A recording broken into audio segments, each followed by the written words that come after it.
Hago contacto esta noche y le agradezco mucho que nos tome la llamada con el magistrado Felipe Alfredo Fuentes Barrera. Él es el magistrado presidente de la Sala Superior del Tribunal Electoral del Poder Judicial de la Federación.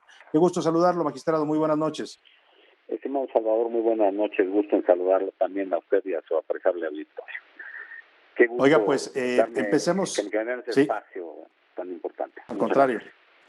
Al contrario, gracias a usted, magistrado. Empecemos por este tema que está todavía pues muy reciente, el fallo de la Suprema Corte sobre la reforma constitucional en Baja California, esta que ampliaba la gubernatura de Jaime Bonilla, le llamaron la Ley Bonilla. El tribunal había sancionado ya en varias ocasiones, no una, sino varias veces les llegó este expediente. Tantas veces dijeron, esto es ilegal, esto viola las leyes electorales, esto va en contra del respeto al voto popular.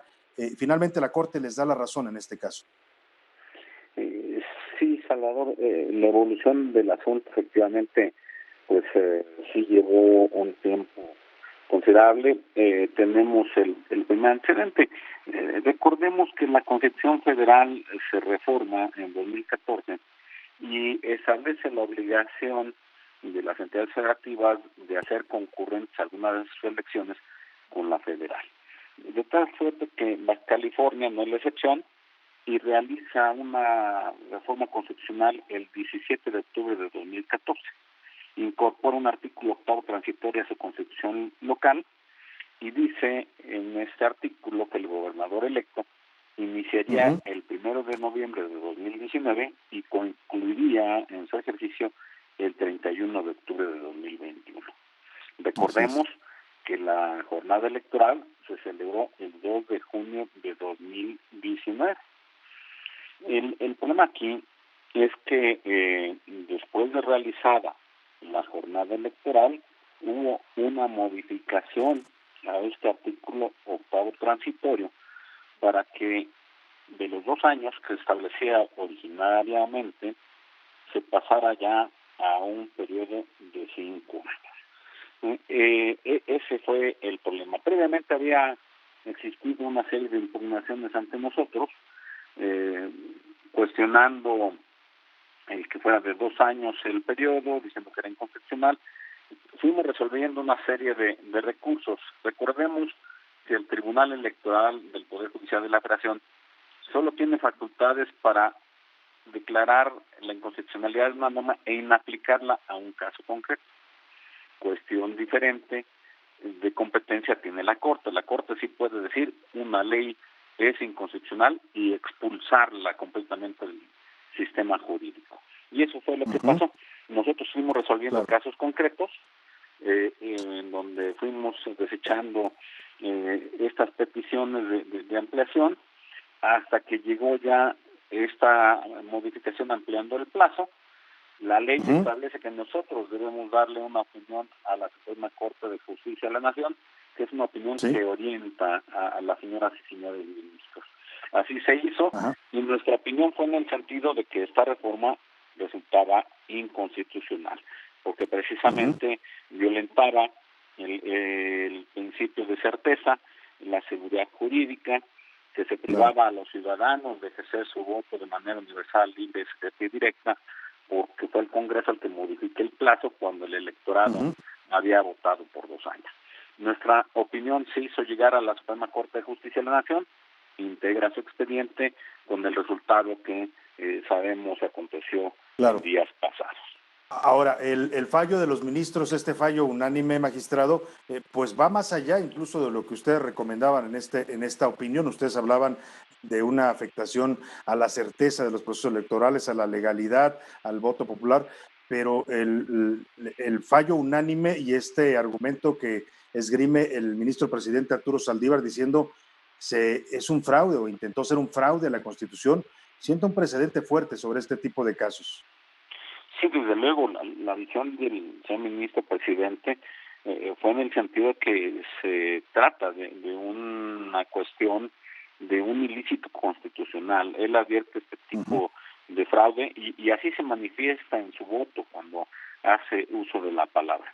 Efectivamente, la Corte retoma algunos de los temas que habíamos tocado, determina que se violan diversos principios fundamentales del sistema democrático, certeza electoral, legalidad, seguridad jurídica, las bases de organización política de los estados, el derecho a votar y ser votado, y el de irretroactividad de las leyes. Y se agrega este argumento al que hace referencia.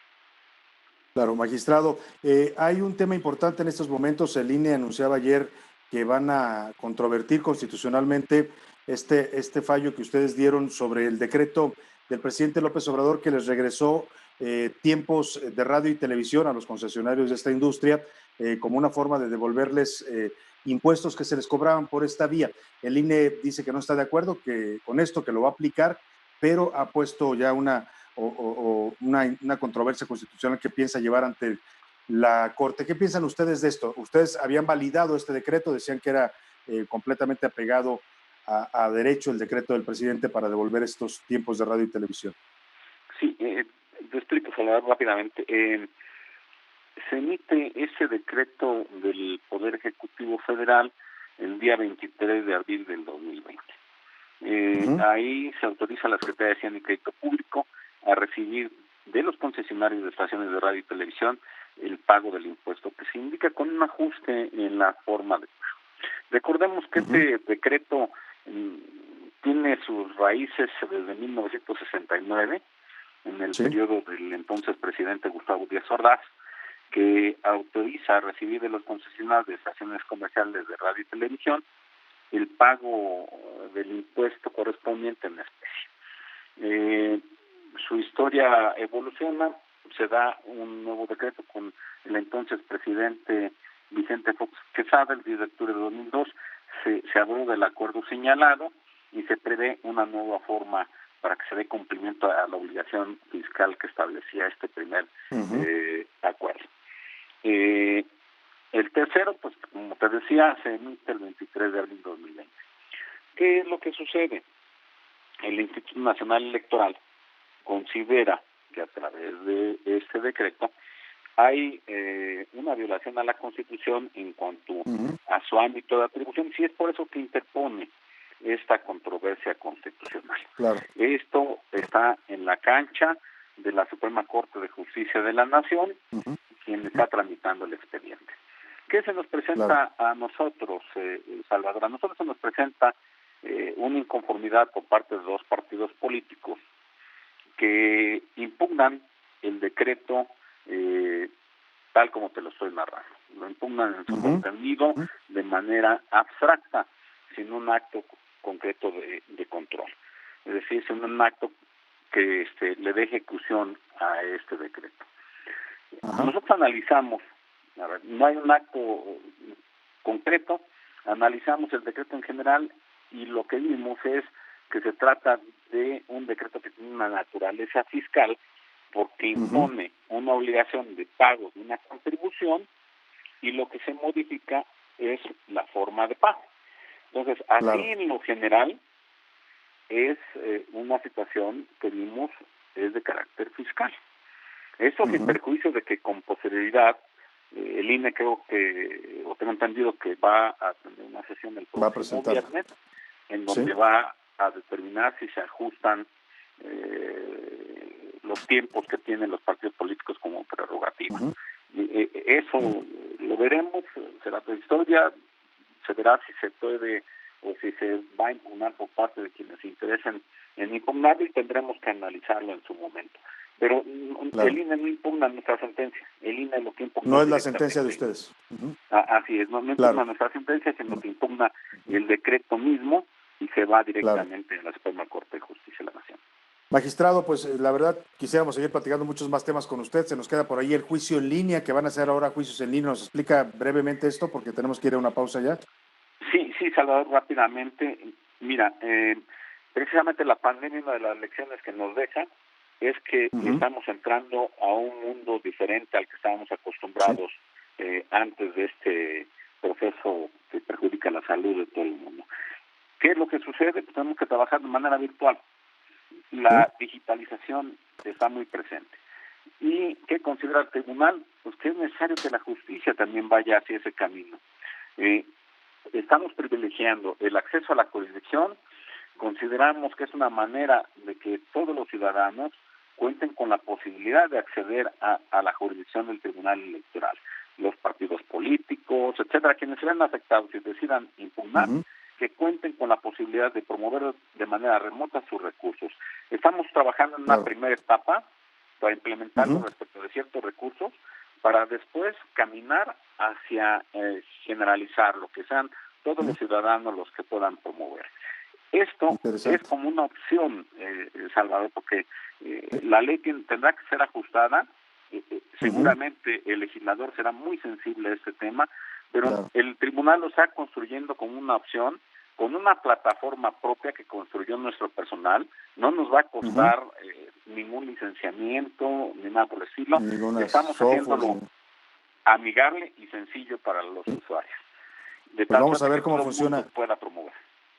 Es una gran iniciativa sin duda y, como dice usted, evolucionar después de esta pandemia hacia sistemas mucho más rápidos de impartición de justicia. Magistrado, platicaremos con usted más adelante para ver los temas electorales que ya se vendrán pues acercando el próximo año. Le agradecemos mucho de verdad habernos concedido esta entrevista. Hay muchos temas electorales que vienen hacia el futuro y te agradezco el espacio y desde luego estaremos pendientes. Muchas gracias al magistrado presidente del Tribunal Superior de Justicia, el Tribunal de Justicia Electoral el Tribunal Federal Electoral del Poder Judicial de la Federación.